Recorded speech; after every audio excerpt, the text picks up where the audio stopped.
재수 없어. 저 꼴도 보기 싫으네. 이젠 내가 완전 무시할 거야. 그러면 그 안에 뭐가 탁 접촉이 돼버린 거예요. 이걸 뭐라 그러죠? 이게 탁 되는 거를 영적인 거. 이건 성령적인 거고 이제 접신. 아니, 그러니까 왜냐면 우리가 고린도전서 3장 16절에 하나님을 담을 그릇으로 우리를 만드셨다고 얘기를 했잖아요. 그러니까 지금 이런 것은 누구랑 지금 결합이 된 거예요? 연합이 된 거예요? 사단과 연합이 된 거예요. 그 미운 마음을 갖게 되면 얼마나 피곤하고 힘들고 짜증나고 분노 올라오고. 여러분 한번 감정을 한번 생각해 봐요. 그런데 여러분이 용서하는 순간 얘가 뚝 떨어져 나가고 누가 붙을까? 성령이 딱 붙어버리는 거예요. 오늘 우리가 읽었던 고린도후서 4장 18절 다시 한번 무슨 뜻인지 읽어보도록 하겠어요. 우리가 주목하는 것은 보이는 것이 아니요 보이지 않는 것이니 보이는 것은 잠깐이요 보이지 않는 것은 영원함이라. 이 뜻이 무슨 뜻인지 모르겠다라는 사람만 손 들어보세요. 이 뜻이 잘 모르겠어요 하는 분들, 솔직히 들으시기를 바라요. 아는 척하지 말고 이제 지켜버릴 거예요. 딱 이렇게 가르칠 거니까 이거 잘 모르겠어요, 무슨 뜻인지 모르겠어요 하시는 분만 한번 손 들어봐요. 양심껏 몰라요. 그냥 알면서 괜히 손 아무도 안 드니까 드는 거 아니에요?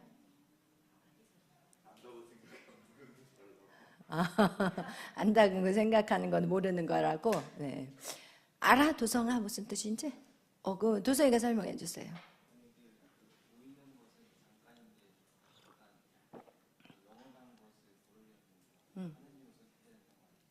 영원한 것은 하나님의 것이다.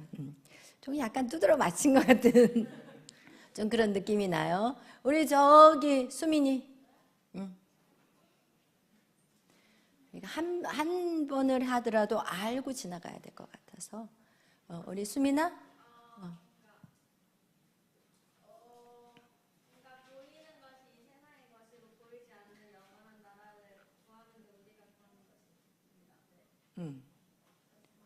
그래, 우리 기현아 뭐야 뜻이?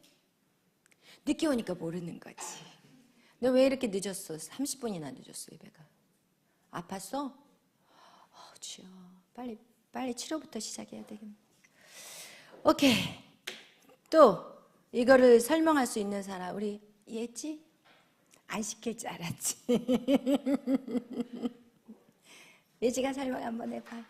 보이는 것은 잠깐이요 보이지 않는 것은 영원해.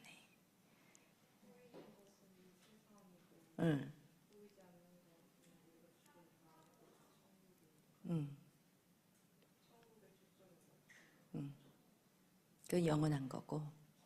맞아요. 보이는 것은 여러분이 지금 보고 사는 세상을 말해요. 보이는 것은 잠깐이야. 보이는 것은.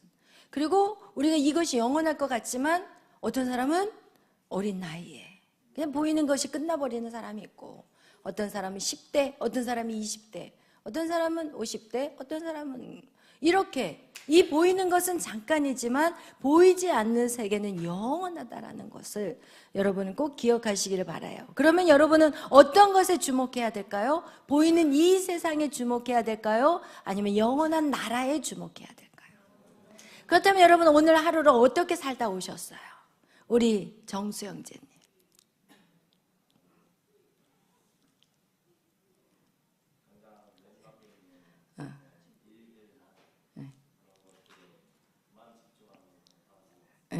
그리고 이제 예배 올 때는 이제 보이지 않는 것들을 보는데, 일단 세상에 나가서 살면 보이는 것에 오늘 집중했다고. 우리 김기정 집사님.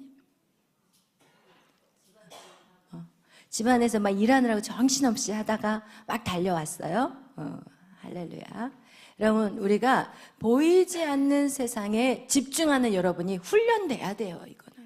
이거는 그냥 어느 날 갑자기 생겨지는 게 절대 아니라 여러분의 매일의 삶에서 보이지 않는 세계를 집중하는 훈련을 해야 된다라는 거. 여러분이 생각의 통로도 여러분 그동안 생각해 왔던 것들이 그동안 생각했던 그 길을 그냥 자연스럽게 생각하는 거하고 똑같이 보이는 영적인 세계를 여러분이 자꾸 생각을 해야만이 보이는 영적인 세계를 여러분 집중하며 살아갈 수 있다라는 거예요. 어느 날 여러분이 여기서 막 부르짖어 기도하다가 그 생각의 통로가 싹 바뀌는 게 아니라 매일의 삶에서 내가 지금 하나님 내가 지금 잘 살고 있습니까? 하나님 제 삶이 오늘 어땠습니까? 하나님 내가 지금 이거 하는 것들에 대해서 하나님 이러면서 이것이 정말 성경적입니까? 이러면서 자꾸 우리의 삶을 매일의 삶을 돌아볼 수 있어야 돼요. 그렇다면 여러분이 하루에 매일 이렇게 잘 때 매일 밤 여러분이 잠잘 때 여러분의 삶을 살아온 것들에 대해서 한번 그거를 하나님 앞에 묻고 그리고 잘못된 삶이었다면 그걸 또 회개하고 이렇게 저녁마다 기도하고 주무시는 분 한번 손들어 보세요. 1명, 2명, 3명, 4명, 5명. 그래요. 여러분 이런 시간들이 계속 우리는 누구를 기억해야 되냐면 주님을 기억해야 되는 거예요. 여러분의 삶에서 주님 오늘은 내가 이거는 잘한 것 같고 이거는 잘했나요? 라는 주님에게 자꾸 물어보는 이런 훈련들이 여러분이 보이지 않는 세계를 집중하게 된다라는 것을 여러분 아셔야 되는 거예요. 우리는 뭐든지 다 훈련이지 어느 날 갑자기 만들어지지는 않는다라는 거예요. 아멘. 여기 집중하세요. 둘이 앉혀놓은 게 둘이 노닥거리라고 앉혀놓은 게 아니니까. 한 번 더 그러면 이제 또 둘이를 갈라놓을 수 있어요. 여러분 그래서 여러분 우리가 알아야 될 것은 보이지 않는 세계가 보이는 세계를 다스리고 있다는 것을 얘기하고 싶은 거예요. 오늘 여러분하고 나누고 싶은 것은요, 보이지 않는 세계가 보이는 세계를 어떻게 한다? 다스린다. 그 내용을 어디서 알 수 있냐면 욥기서에 보면은 이 욥기 하나님의 천상, 하나님의 그 천상에 지금 천사들도 모여 있지만 누구도 거기를 들락날락할 수 있어요? 사단, 마귀. 이 존재도 그 하나님의 그 나라에 들락날락할 수 있다라는 것을 우리는 욥기서를 보면 알아요. 그런데 그 욥기에서 이 하나님이 너 세상을 두루 다녀봤지? 라면서 사단하고 얘기를 하는 장면이 나와요. 그런데 너 세상에 두루 다니면서 너 욥 봤지? 하나님은 뭐 하고 싶었냐면 욥을 자랑하고 싶었어요. 그랬더니 욥 같은 의인은 없지? 라고 사단에게 얘기했더니 사단이 아니에요. 하나님이 욥에게 많은 자녀를 주고 재산도 많이 주시고 그를 축복해 주셨기 때문에 욥이 그렇게 사는 거예요. 만약에 욥이 어려움을 당하면 하나님을 저주하고 하나님을 욕하게 될 거예요. 그렇게 말하자 하나님이 그래? 너 정말 그렇게 생각해? 그러면 그 욥의 목숨만 절대 손대지 말고 한번 그러면 해봐봐. 욥이 정말 나를 부인하고 떠나는지 한번 해봐. 그러자 이 사단이 인간 세계에 내려와가지고 이제는 욥의 재산부터 시작해가지고 자기 자녀까지 싹 끝내버리는. 그 얘기는 벌써 어디서 결정이 나버렸어요? 보이지 않는 세계에서 이미 결정이 나버린 거예요. 보이는 세상에서 어떤 일들이 이루어지는 게 아니라 보이지 않는 세계에서 이미 결정이 나버렸다라는 거예요. 오늘날 지금 여러분이 사는 이 세계도 마찬가지예요. 지금 우리나라의 이 모든 정치, 사람이 세워지고 사람이 사라지고 하는 이 모든 것들, 이것도 어디에서 이미 결정이 된 거예요? 보이지 않는 세계에서 이미 결정이 돼서 이 땅 가운데 통보가 내려졌다라는 사실. 여러분 그래서 우리는 보이지 않는 세계에 대해서 여러분이 알고 있어야 되는 거예요. 여러분이 보이지 않는 세계를 모른다면 우리는 왜 이런 일들이 이루어질까? 라면서 두려워하게 되고 떨게 될 거예요. 그러나 하나님이 그 나라의 왕을 세우시는 분도 하나님이에요. 대통령을 누구를 세우는 것도 누가 하신 거예요? 하나님의 섭리 안에 있다라는 거예요. 그렇다면 그 하나님의 섭리 앞에서 우리는 두려워서 떠는 것이 아니라 어디서 그것이 결정됐다라는 사실이에요? 이미 보이지 않는 세계에서 다 결정이 돼 있어요. 여러분의 집이 망하고 안 망하고도 어디서 결정이 이미 된 거예요? 보이지 않는 세계에서 결정이 나는 거예요. 그렇기 때문에 우리는 누구를 원망하거나 비방하거나 미워하거나 질투하거나 화낼 필요가 있다 없다? 없다라는 거예요. 여러분, 그런 그 보이지 않는 세계를 우리가 정말 그 주권을 여러분이 믿는다면, 그렇다면 why? 왜 하나님이 왜 이런 것들을 허락했냐라는 거. 우리의 생각은 항상 그쪽으로 가야 된다라는 거. 그런데 하나님은 자식을 망하기를 기뻐하실까요? 자녀들이 실패하고 완전 그냥 내팽개쳐 버리게 그렇게 살기를 원하실까요? 아니라는 거예요. 그 고난 속에서 하나님은 반드시 그 사람을 세우기 위한 하나님의 방법일 뿐이라는 것을 여러분 기억하시길 바랍니다. 그래서 여러분, 이 세계를 다스리는 것은 보이지 않는 세계가 이 세상을 다스리는 거하고 똑같이 여러분의 모습도 똑같아요. 여러분의 몸이 있잖아요. 근데 여러분의 몸을 지배하는 것이 결국 뭐냐는 거예요. 여러분의 뭐 때문에? 여러분의 마음이라는 거예요. 여러분의 보이지 않는 그 마음이 여러분이 저 사람 싫어 그러면 그 사람 안 보는 거야. 여러분의 몸이 저 사람 싫어 그러면 몸이 어떻게 해? 벌써 몸이 돌아가 버리는 거하고 똑같이.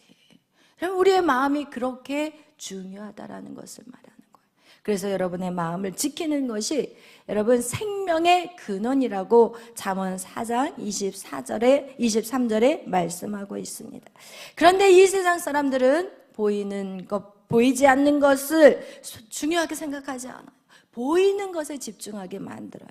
그래서 여러분, 이렇게 통계를 내보면 이 보이는 전쟁에서 사람이 죽는 것보다 보이지 않는 마음의 전쟁으로 사람들이 더 많이 죽어간다라는 거예요.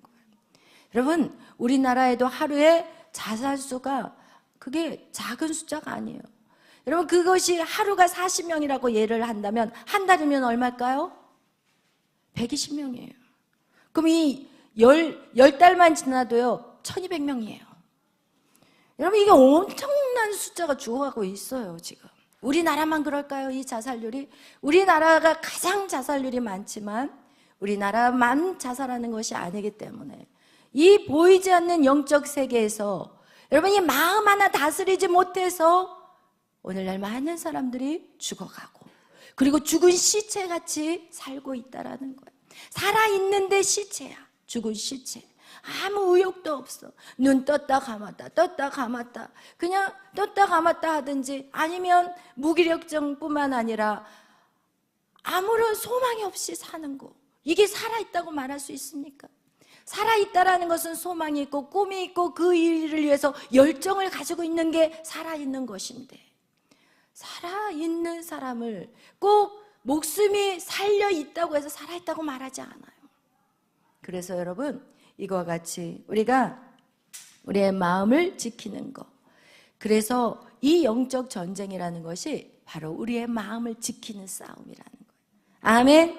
우리의 마음을 지키는 싸움. 근데 이 마음, 우리 안에 이런 치열한 싸움이 있다는 것을 성경은 여러 부분에서 말하고 있는데, 특히 가장 많이 이 마음에 대한 것들을 말씀하고 있는 내용이 바로 사도 바울의 인생이었어요. 사도 바울은 신약 성경에 13권이라는 성경을 기록했어요. 그런데 그는 자기가 그렇게까지 3차 전도 여행을 떠나고, 그리고 성경도 13권이나 썼는데 그가 성경에 기록한 내용은 뭐냐? 나는 죄인 중에 괴수라고 얘기하고 있어요. 여러분, 사도 바울이 괴수면 여러분 뭐해? 제가 그거 읽으면서 그러면 나는 괴수도 안 되면 나는 뭐야? 이런 생각을 들더라고요. 그런 훌륭한 사도 바울이 자기는 죄인 중에 괴수면, 그러면 저와 여러분은 뭐예요? 이거는 말할 수도 없는 상황이 돼버리는 것 같아요. 여러분, 우리 한번 그 사도 바울의 고백, 로마서 7장 21절 말씀, 그가 얼마나 죄로 인해 고통당하고 있는지 우리 한번 읽어보도록 하겠어요. 우리 로마서 7장 21절에서 24절 말씀.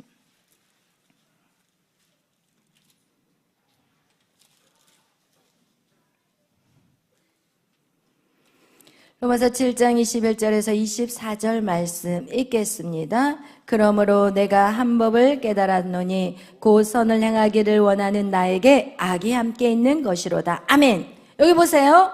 여러분, 그 사도 바울은 자기가 무엇을 행하기를 원했어요? 착하게 살고 싶었어요. 여러분 안에 한번 여러분 마음을 한번 들여다봐요. 여러분이 착하게 살고 싶잖아요. 저희 에스더가 항상 저한테 하는 얘기가, 잘못하고 난 다음에 엄마, 내가 정말 마음은 안 그러는데 행동이 제대로 안 따라가요. 이러네. 마음은 정말 입에서 예쁜 말을 하고 싶은데 이게 잘 안 된대요. 지금 그 고백을 누가 하느냐? 사도 바울이 하는 거예요. 나는 지금 이 게임을 끊어버리고 싶고, 나는 이 음란한 사이트를 끊고 싶고, 나는 이 술을 끊고 싶고, 나는 이런 여러분 안에 끊고 싶은 어떤 게으름도 다 끊고 싶고, 부모랑 싸우기 싫고 다 끊고 싶은데 오늘 내 속에 거하는 죄가 있다라고 말하고 있어요. 여러분, 이것이 어느 한 사람에게만 있는 문제는 아니라는 것을 오늘 성경 우리에게 보여주고 있는 거죠. 그래서 21절 또 읽겠어요. 그러므로 내가 한 법을 깨달았노니 곧 선을 행하기 원하는 나에게 악이 함께 있는 것이로다. 내 속사람으로는 하나님의 법을 즐거워하되 내 지체 속에서 다른 한 법이 내 마음의 법과 싸워 내 지체 속에 있는 죄의 법으로 나를 사로잡는 것을 보는도다. 아멘. 그러면서 24절 그가 고백하는 거 읽겠습니다. 오라, 나는 공고한 사람이로다. 이 사망의 몸에서 누가 나를 건져내랴. 아멘. 여러분, 이렇게 사도 바울은요 고통스러웠다라는 거예요. 그 죄와 싸우는 게 너무너무 고통스러운 거예요. 여러분 역시도 마찬가지라는 거예요. 이게 절대 쉬운 게 아니라는 거예요. 이것은 정말 힘든 영적 전쟁이에요. 여러분, 보이지 않는 세계 안에서 이 전쟁 너무너무 힘든데, 우리 25절 읽겠어요? 우리 주 예수 그리스도로 말미암아 하나님께 감사하리로다. 그런즉 내 자신이 마음으로는 하나님의 법을, 육신으로는 제 법을 섬기노라. 아멘.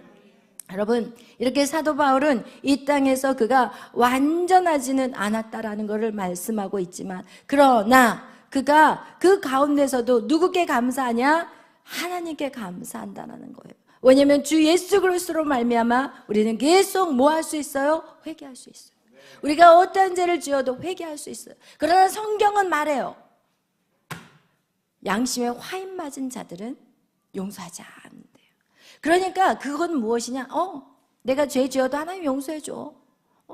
이 죄 괜찮아. 하나님이 용서해 줄 거니까 그냥 자기 맘대로 막 죄를 지어버린다라는 거예요. 그것을 노력하고 막 끊으려고 노력하면서 짓는 죄들은 하나님이 예수 그리스도로 말미암아 우리를 용서해 주시지만, 그렇지 않고 그냥 당연하고 뻔뻔하게 죄를 짓는 사람들은 용서하지 않는다고 성경은 말해요.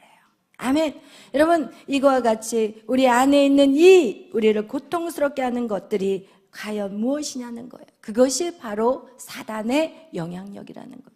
여러분 안에 사단의 영향력으로 인해서 여러분 계속해서 주님이 부르시는 그날까지 우리는 영적 전쟁 안에 들어가야 되는 거예요. 그런데 이 사단은 항상 어떻게 다가온다고 그랬어요? 여러분을 굉장히 생각하는 것 같이, 여러분이 죄를 져도 합리화할 수 있도록, 여러분의 편인 것 같이, 조금 피곤하잖아, 제가 무시했잖아, 이런 식으로 뭔가 여러분을 합리하게 해요. 제가 잘못했잖아, 제가 그렇게 했으니까 나도 이렇게 하는 거야. 이거는 절대 성경에서는 이것은 합당한 것이 아니라고 말하고 있어요. 그리고 나서 우리에게 죄를 짓게 만들고, 그리고 나서 우리 안에 어떤 마음을 가져가냐? 죄책감과 정죄감을 주게 된다라는 거예요. 그래서 여러분에게 제가 항상 얘기하는 게, 악을 악으로 갚지 말라라는 거예요. 여러분이 악을 악으로 갚아버리면요, 계속 평생 그 죄책감이 깨끗이 안 지워져. 여러분이 회개를 해서 용서함을 받았지만 그 마음이 항상 남아있어요. 그때 좀 참을 건데, 그때 하지 말았었어야 됐었을 텐데. 회개를 했는데도 그 생각이 항상 우리를 떠나지 않는다라는 거예요. 그래서 예수 그리스도 안에서 너희에게는 결코 정죄함이 없다라고 말하지만, 그것이 예수 그리스도 안에서 나에게 정죄함이 없다고 하지만 내 생각의 잔재 안에는 항상 남아있어요. 그렇기 때문에 여러분 절대로 악을 악으로 갚지 않는 것이 누구에게 축복이냐? 여러분에게 축복이에요.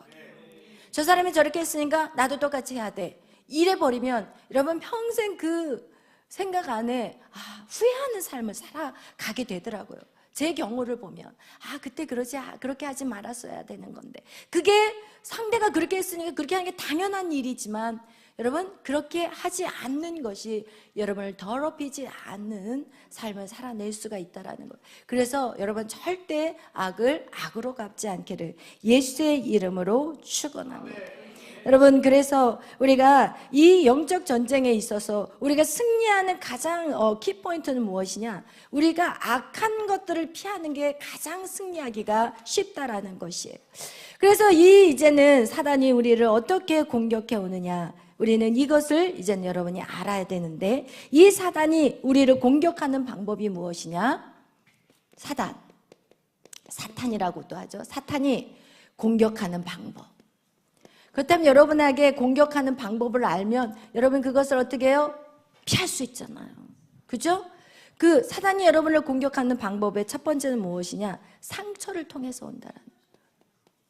여러분 안에 상처, 이 상처를 통해서 우리 안에 우리의 마음을 빼앗아 간다라는 거예요. 그래서 이 상처 받는 그곳에 사단이 들어와 버려요. 여러분, 기분 나빴네? 기분 나쁘네? 이게 바로 누구가 들어온 거예요? 기분 나쁜 게 사단이야. 얘가 사단인 거야. 원망스럽네? 쟤 때문이네? 이게 뭐예요? 이게 사단인 거야. 사단은 보여지는 형체가 있는 게 아니에요. 사단은. 성령도 마찬가지잖아요. 기쁘다? 누가 들어온 거예요, 내 안에? 성령이 들어온 거예요. 이 성령이 기쁘다, 감사하다, 내 안에 뭐가 들어온 거예요? 똑같은 거예요. 화난다? 분노 난다? 누가 내 안에 확 들어와 버린 거예요? 그래서 내 안에서 나같이 살아버리는 거예요. 그래서 여러분, 상처를 받는 그 자리에 누가 들어와서 살아버리냐면 사단이 들어와서 살아요. 그 다음 내 안에 사단이 있느냐 없느냐? 누군가를 미워한다? 내 안에 사단인 거예요. 여러분, 그렇게 여러분에게 이해를 시켜주면 훨씬 쉬워요. 하기 싫다, 포기한다? 포기. 하나님은 포기라는 말이 있어요? 성경 말씀에 없어요. 인내하고 끝까지 우리는. 그러나 이 포기하는 마음, 누가 들어와 버렸어요? 포기라는 사단이 들어온 거예요. 쉽게 표현한다. 용서하기 싫은 마음, 이것도 사단이에요. 그래서 이게 바로 사단의 공격을 받고, 이런 사람은 지금 사단이 내 인생을 지금 운전하고 가는 거예요. 사단이 여러분의 인생의 주인이 되어서 여러분을 끌고 가게 되는 거예요. 그리고 끊임없이 원망하고, 끊임없이 분쟁하고, 끊임없이 질투하고. 여러분, 이 시기 질투, 이것도 지금 내 안에, 이 시기 질투 사단이 내 안에 쏙 들어와 있는 거예요. 우리 그거를 알아야 되는 거예요. 분내는 마음, 화내는 마음, 미워하는 마음, 이게 다 사단이에요. 사단은 형체가 있는 게 아니야. 성령도 형체가 있는 게 아니에요. 기쁨의 성령, 지혜의 성령, 이 모든 게 성령. 성령의 열매들을 보면은 희락, 이것도 성령이잖아요. 희락의 열매, 이게 바로 성령이거든. 기뻐하는 거 성령이에요. 오래 참는 거 성령이에요. 그러나 못 견디고 분노하고 화내고, 이거 다 사단인 거예요. 그러니까 여러분은 마치 그냥 사단과 인간이 딱 연합이 돼버리는 사건인 거예요. 이게 하나가 돼버린 거예요. 이 사단과 내가 하나가 딱 돼버리는 이 사건. 여러분, 이 모든 것들이 사단이라고 생각한다면 여러분이 이기기가 쉽다라는 것을 얘기하고 있는 거예요. 여러분, 성령이나 사단이나 영이기 때문에 인간의 몸이 필요해요. 인간의 몸을 막 다니면서 내가 누구 몸에 들어갈까를 생각하고 있어요. 그런데 두 사람이 탁탁탁탁탁 싸웠어. 그런데 이 사람은 내가 잘못했구나. 하나님, 내가 또 죄를 졌어요. 하나님 용서해 주세요. 그럼 이 안에 누가 들어가는 거예요? 성령님이 탁 붙어버리는 건데, 여기서는 진짜 재수 없어. 저 꼴도 보기 싫으네. 이젠 내가 완전 무시할 거야. 그러면 그 안에 뭐가 탁 접촉이 돼버린 거예요? 이걸 뭐라 그러죠? 이게 탁 되는 거를 결합이라고 안 하는데 영적인 거 연합 아닌데 아니 그러니까 이건 성령적인 거고 접신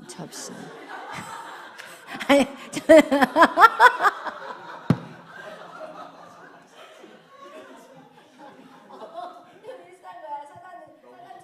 접신이 될 수 있겠대. 그러니까 왜냐면 우리가 고린도전서 3장 16절에 하나님을 담을 그릇으로 우리를 만드셨다고 얘기를 했잖아요. 그러니까 우리를 하나님의 그릇으로 만들었고 그 안에 그러니까 우리는 너희는 너희 것이 아니라고 얘기한 것 같이 하나님의 영이 우리 안에 들어옴으로 인해서 어떻게 보면 성령과 이렇게 결합이 된 거거든요. 그런데 지금 이런 것은 누구랑 지금 결합이 된 거예요? 연합이 된 거예요? 사단과 연합이 된 거예요. 이렇게 여러분한테 설명하면 여러분이 훨씬 쉬울 거고 여러분이 그렇다면 여러분의 그 삶에서 어떤 것을 선택해야 되는지 정신이 바짝 날 수 있을 거라는 생각이 좀 들어요. 아멘. 여러분이 미워하는 마음을 갖는 순간 사단이 여러분 몸에 탁 붙어버린 거야. 그리고 나서 이제는 그 미운 마음을 갖게 되면 얼마나 피곤하고 힘들고 짜증나고 분노 올라오고 여러분 한번 감정을 한번 생각해 봐요. 그런데 여러분이 용서하는 순간 얘가 뚝 떨어져 나가고 누가 붙을까? 성령이 딱 붙어버리는 거예요. 여러분이 회개하지 않으면 다시 미워하면 그 상처 안에 딱 이 사단이 붙어가지고 그냥 이 사단이 나의 모든 걸 흔들어 제껴버리는 거가 되고 내가 회개하는 순간 얘는 뚝 떨어져 나가고 누가 딱 들어와요? 성령이 들어온다라는. 아멘. 그래서 우리는 이 사단이 지금 그런 사람들을 찾아 두루 다니고 있는 거예요. 어디한테 가서 접신할까? 사단은 접신이라고 말하지. 어느 몸에 들어갈까라고 두루 다니면서 삼킬 자를 찾는 게 앙! 하고 잡아먹는 게 아니라 성경에 나와 있잖아요. 베드로전서에. 두루 사단이 다니면서 삼킬 자를 찾고 다니는데 그 삼킬 자가 뭐느냐? 상처받아서 미워하고 원망하고 싸우고 이런 데는 다 쏙 들어가가지고 거기를 완전히 판을 깨가지고 이제는 어떻게 끝장을 내버리게 만들어버려요. 네가 죽든지 내가 죽든지 이렇게 되는 거예요. 그러니까 우리가 사단은 과연 어떤 존재인가 라는 것을 알고 싶으면 오늘날 뉴스를 보면 알아요. 사단은 잔인해. 사단은 눈이 뒤집혀가지고 사람을 죽여버려. 그리고 위층에서 시끄럽다고 올라가가지고 석유 뿌려가지고 불 태워버려. 이게 사단이 사단의 성격을 알려면 그걸 알면 되는 거예요. 아멘. 사단은 어떤 몸으로 이렇게 보여지는 게 아니라 그 영이 들어가는 순간 그 사람이 사단이 돼버리는 거예요. 아멘. 그렇기 때문에 여러분이 정말 여러분이 어떻게 살아야 될지를 잘 생각하시기를 바라요. 여러분이 성령이 붙은 사람으로 살아갈 것인지 사단이 딱 붙어가지고 그렇게 사단이 기뻐하는 삶을 살아갈 것인지 사단은 인간 안에 딱 들어와가지고 딱 하나가 되면 어떻게 하려고 하냐 이 사람을 어떻게 해서든지 죽이려고 해요. 이 사람과 딱 붙어가지고 어떻게 해서든지 죽이려고 그래요. 스스로 자살을 하게 만들든지 아니면 다른 사람하고 싸워가지고 끝장을 내게 하고 인생의 패배자가 돼가지고 그냥 술 중독되게 만들고 그냥 아주 그냥 폐인을 만들어버려. 이 사단이 붙어버리면은 폐인이 돼. 폐인이. 그러나 예수님을 믿게 되면은 얘가 똑 떨어져 나가고 누가 붙어? 성령님이 붙어요. 그러면 성령이 붙으면 성령은 사랑이에요. 성령은요 희락이에요. 기쁨이에요. 성령은요 마음의 평안을 줘요. 성령은 모든 것에 질서가 생기기 시작해요. 오래 참아요. 인내해요. 그리고요 끝까지 최선을 다해서 열심히 게으름도 다 떨어져요. 여러분 집에서 막 자고 그리고 여러분 저도요 몸이 진짜 많이 아팠었거든요. 과거에는 그냥 조금 피곤하면은 막 이렇게 음식을 먹으면 막 체해버리고 그리고 막 장염 걸리고 그냥 스트레스 받으면 그냥 쓰러져 있고 한약을 1년에 2번씩 저는 꼭 지어 먹을 정도로 그렇게 몸이 약했어요. 왜 그랬을까요? 내 안에 사단이 있었기 때문에. 사단은 절대 건강을 주지 않아요. 사단이 붙으면 아파요. 사단이 붙으면 아프다니까요. 왜? 사단이 붙은 사람, 아픈 사람들의 특징들을 보면 예민해. 예민하고 그리고 또 두려움도 많아. 불안해. 사단이 붙으면은 불안하게 만들거든요. 조급하게 만들어. 사단이 딱 붙잖아요. 조급해져요. 그리고 염려가 많아. 근심이 많아. 그리고 사람들이 불편해요. 사단이 붙어있으면 불편해. 주의 영이 있는 곳에 진정한 자유함이 있는데 주의 영이 붙으면 자유해져요. 여러분, 그래서 계속해서 여러분은 자유해져야 되는데 사단이 붙어버리면 불안하고 초조하고 그리고 사람들이 내 흉을 보고 있는 것 같아. 그냥 둘이 얘기하는데도 내 흉을 보는 것 같고 저기 셋이 붙어있으면 내 흉을 보는 것 같아. 이게 바로 사단이 붙어있는 사람들의 특징이라는 거예요. 그럼 여러분 이렇게 붙어서 다니실래요? 이렇게 붙어서 살아 그러면 평생. 응? 이런 사람들이 평생 이렇게 붙어 살면은 이제는 맨날 걱정만 하다가 인생 그러니까 아픈 거예요. 걱정하고 염려하고 근심하고 두렵고 불안해. 여러분 이걸 빨리 떼어내야 될 거 아니에요. 이거 떼어내고 이 성령을 더 강력하게 키워가야 될 거 아니에요. 그럼 주의 영이 있는 곳에 진정한 자유함이 있다면 주의 영으로 이 성령이 우리 안에 더 강력하게 내 안에서 역사할 수 있도록 하기 위해서는 여러분 예배밖에 없는 거예요. 아멘. 여러분 하나님의 말씀으로 그 말씀이 여러분을 살리게 되는 거예요. 아멘. 그렇지 않으면 맨날 인생 평생 아파가지고 어떻게 살아요? 못 살아요. 저 너무 고통스러웠어요. 맨날 아파가지고 그냥 눈 뜬 시간보다 감은 시간이 더 많아. 무슨 얘기인지 알겠어요? 눈 떠 있는 시간보다 감고 있는 시간이 더 많다니까요. 아프지 않으면 게을러.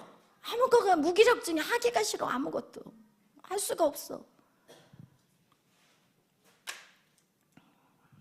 여러분, 그래서 우리는 이 사단이 공격하는 방법을 알아야 돼요. 우리가 주님이 딱 오시기 전까지는 계속해서 우리는 이 사단과 싸워야 될 상황이라면 우리가 이 사단과 싸워야 되는 방법 중에서 여러분 어떻게 우리는 이 사단에 대해서 우리가 이겨야 될 것인가? 두 가지 방법이 있어요. 첫 번째는 무엇이냐면 우리의 상처를 빨리 치유를 받아야 되는 거예요. 여러분 안에 있는 상처들이 있다면 여러분이 뭔가 불편하고 힘들다. 여러분의 감정을 그냥 무시하지 말라라는 거예요. 여러분의 감정, 불편한 감정, 힘든 마음들, 그리고 원망하는 마음, 미워하는 마음들, 모든 그 감정, 여러분의 감정이 어떤가를 여러분이 계속해서 여러분의 감정을 물어봐야 되는 거예요. 아멘. 왜 불안해하는지, 무엇을 두려워하는 것인지, 어떨 때 화가 나는지, 어떨 때 힘든지. 여러분의 감정을 계속해서 확인하고 그것을 기록하는 게 참 좋아요. 그리고 나서 그 기록한 것들을 여러분이 성령님 앞에 물어보는 것도 좋고 그 방법을 잘 모른다? 그러면 언제든지 제가 여러분에게 가르쳐 드린다고 말씀드리고 있잖아요. 그러니까 그 상처 입은 마음을 반드시 치유해야 돼요. 그러면서 우리가 해야 될 것은 무엇이냐? 두 번째, 사단을 이제는 방어만 해서는 안 돼. 공격하는 자가 돼요. 아멘. 여러분이 이제 사단을 방어하는 자세가 아니라 이 사단이 공격해 오는 거를 막 방어하고 야 끊자, 하지 말자, 이거 하지 말자, 이게 아니라 여러분이 사단을 치고 나가줘야 되는 거예요. 아멘. 그렇게 여러분이 이제는 사단을 공격하기 위해서는 성령의 전신갑주.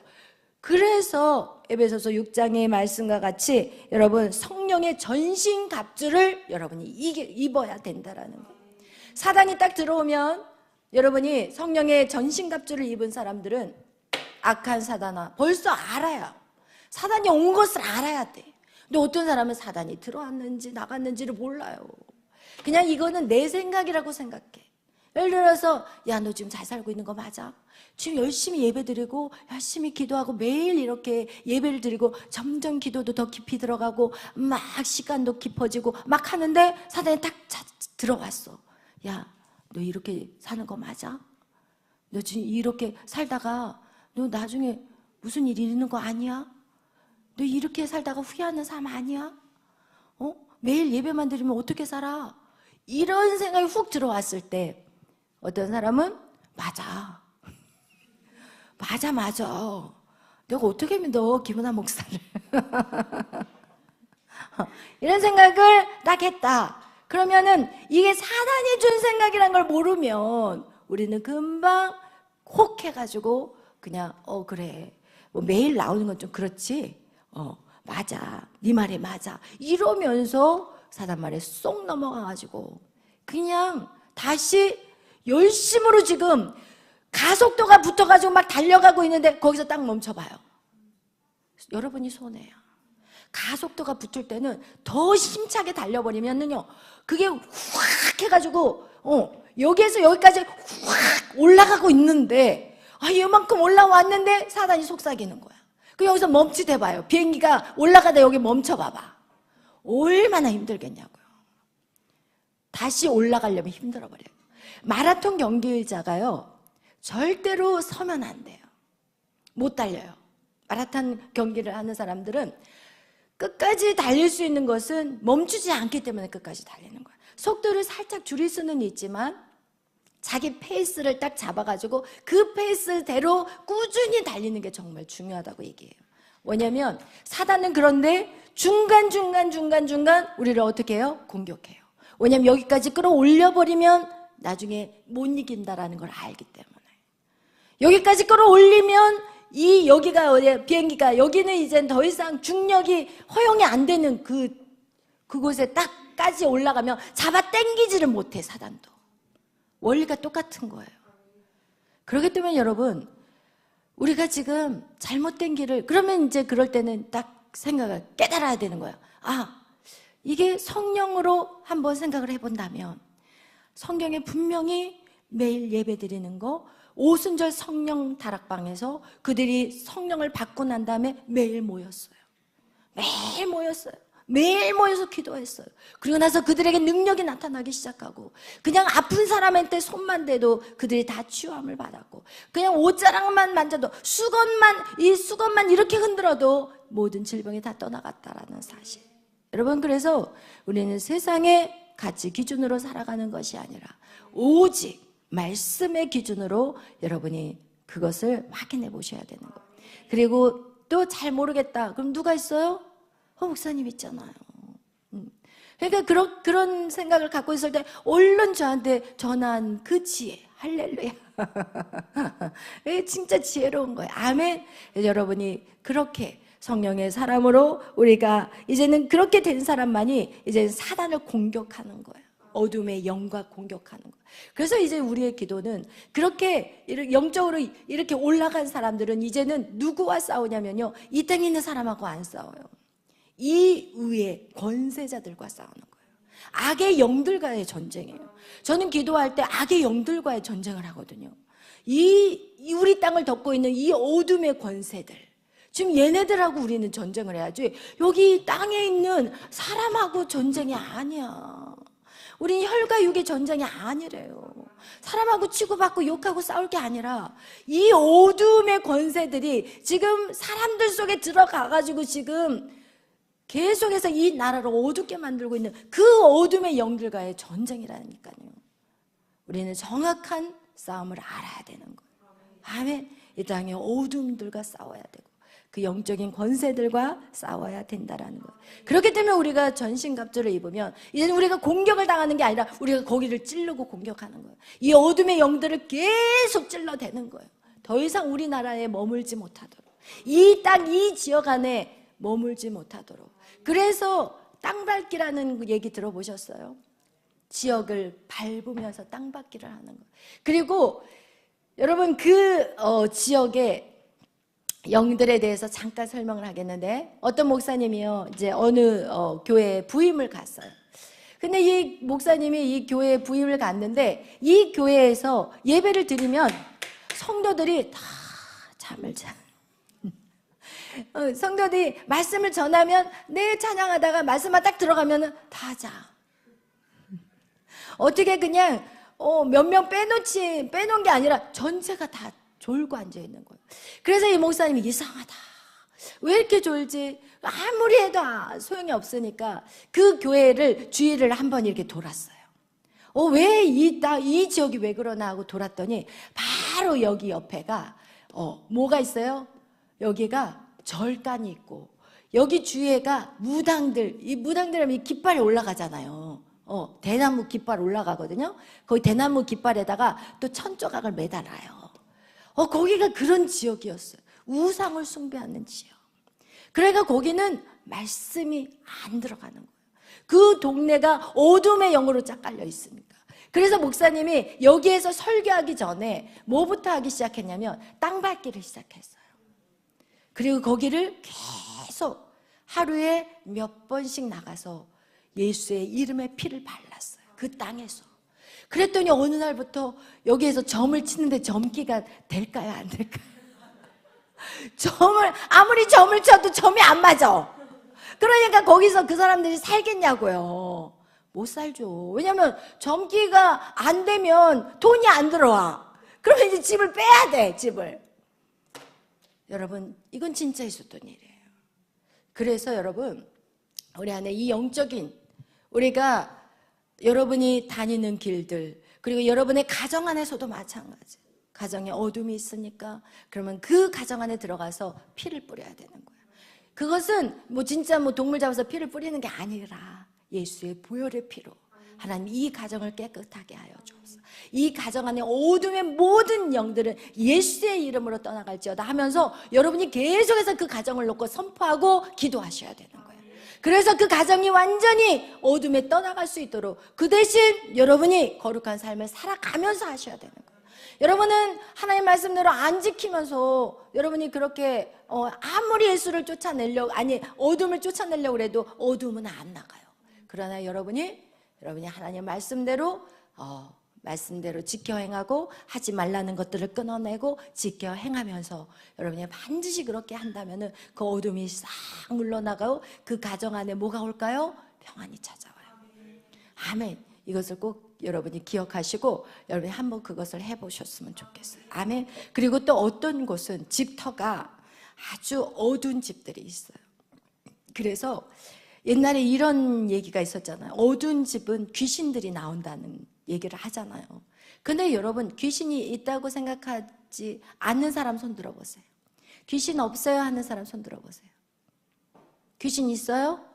있어요. 귀신 있어요. 성경에 귀신 나오잖아요. 예수님께서 귀신 들린 사람들을 쫓아내는 그런 내용들이 나와 있잖아요. 귀신들이 있어요. 그게 바로 사단 마귀를 추종하는 따라 나왔던 하늘의 타락한 천사들, 그게 다 귀신들이 돼버렸거든요. 그러니까 귀신들은 있어요. 그런데 어느 집은요, 어둡고 막 귀신들이 소굴 같은 그런 집들이 있거든요. 근데 이제 그런 데 들어가면은 밤에 잘 때 이상한 꿈 꾸고 그리고 헛것이 보이고, 진짜 그거 맞는 얘기예요. 집터가 과거에 거기서 사람이 죽었다든지 그런 곳들은요, 귀신들이 바글바글한 집들이 있다라니까요. 근데 그런 집에 들어갔어도 영적으로 센 사람은 누구를 쫓아낼까요? 귀신들을 쫓아내요. 그냥 폐허가 돼가지고 저 집은 사람이 죽어서 저 집은 싸요 한 집을 사가지고 일부러 들어가. 기도 많이 한 사람들은. 그래가지고 귀신 다 쫓아내.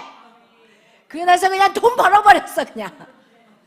여러분, 이게 진짜 있는 이야기들이에요. 그 정도로 우리의 싸움의 영적인 것들은 여러분 이제 공격하는 자들이 돼야 되는 거예요. 방어하는 사람이 되어서는 안 돼요. 하나님의 자녀들은 공격하는 자들이 돼야 돼요. 그래서 우리 영적 전쟁, 우리는 누구나 다 이 영적 전쟁 안에 있어요. 그런데 공격할 수 있는 자들은 무엇이냐? 마음을 지키는 자들이에요. 아멘. 여러분의 마음이 사단에게 빼앗기지 않도록 여러분이 싸워야 되는 거예요. 근데 그 싸움은, 사단을 우리가 어떻게 이길 수 있겠어요? 그러나 내 안에 누가 들어오시면 돼요? 성령님이 들어오시면 돼요. 그렇기 때문에 여러분, 우리는 계속해서 성령 충만을 받는 것이 우리에게 왜 유익하냐? 성령이 나 대신 싸워주기 때문에. 아멘. 그래서 여러분, 오늘 여러분하고 우리 영적 전쟁 안에 있다라는 것을 여러분 기억하시고, 여러분이 가장 중요한 것은 이 마음에 무엇이 들어와 있느냐, 이것이 여러분이 지금 품고 있는 거야. 사단을 품고 있는지 아니면 성령을 품고 있는지. 그 다음에 여러분이 이거 반드시 해결받아야 되는 거예요. 그래서 여러분 이것이 힘들다. 그러면 정말 주님 앞에 힘을 달라고 예배 안에서 기도하고 성령의 충만함을 채워서 이 기분 나쁘다라는 감정, 누군가를 원망하고 분노하고 화내고 혈기 부리고 싸우고 다투고 이 모든 악한 사단을 어떻게 버릴까요? 어떻게 할까요? 쫓아내버려야지. 아멘. 그러기 위해서는 우리 안에 성령으로 더욱더 충만해져야 된다는 것을 여러분 기억하시고, 우리는 절대로 혈기로 싸워서는 안 돼요. 절대로 분노해서 이겨서는 안 돼요. 아멘. 여러분, 그래서 정말 우리가 그 이김조차도 하나님의 성령의 지혜가 있어야 되는 거예요. 아멘. 화내지 않아도 얼마든지 이길 수 있는 방법들을 여러분 찾아내셔야 돼요. 아멘.